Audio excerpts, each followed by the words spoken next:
2 Samuel, chapter 1. After the death of Saul, David returned from defeating the Amalekites and stayed in Ziklag 2 days.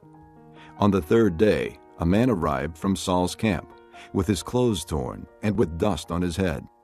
When he came to David, he fell to the ground to pay him honor. "Where have you come from?" David asked him. He answered. "I have escaped from the Israelite camp." "What happened?" David asked. "Tell me." He said, "The men fled from the battle.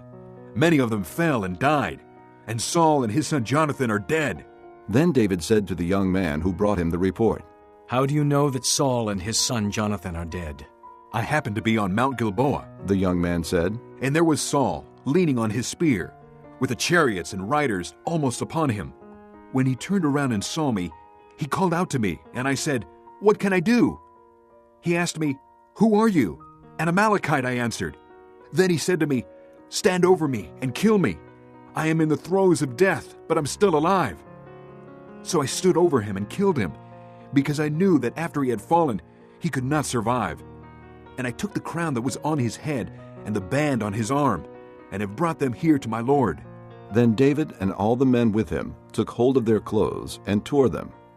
They mourned and wept and fasted till evening for Saul and his son Jonathan, and for the army of the Lord and the house of Israel, because they had fallen by the sword. David said to the young man who brought him the report, "Where are you from?" "I am the son of an alien, an Amalekite." he answered. David asked him, "Why were you not afraid to lift your hand to destroy the Lord's anointed?" Then David called one of his men and said, "Go, strike him down." So he struck him down, and he died. For David had said to him, "Your blood be on your own head. Your own mouth testified against you when you said, 'I killed the Lord's anointed.'"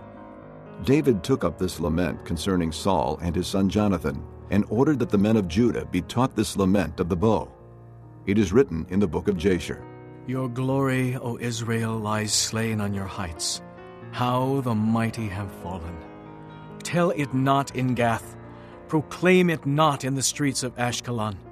Lest the daughters of the Philistines be glad, lest the daughters of the uncircumcised rejoice.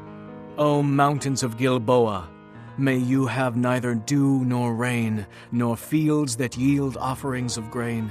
For there the shield of the mighty was defiled, the shield of Saul, no longer rubbed with oil. From the blood of the slain, from the flesh of the mighty, the bow of Jonathan did not turn back. The sword of Saul did not return unsatisfied. Saul and Jonathan, in life they were loved and gracious, and in death they were not parted. They were swifter than eagles, they were stronger than lions. O daughters of Israel, weep for Saul, who clothed you in scarlet and finery, who adorned your garments with ornaments of gold. How the mighty have fallen in battle.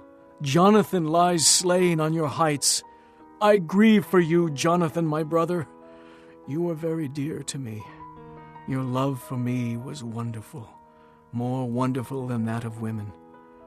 How the mighty have fallen. The weapons of war have perished.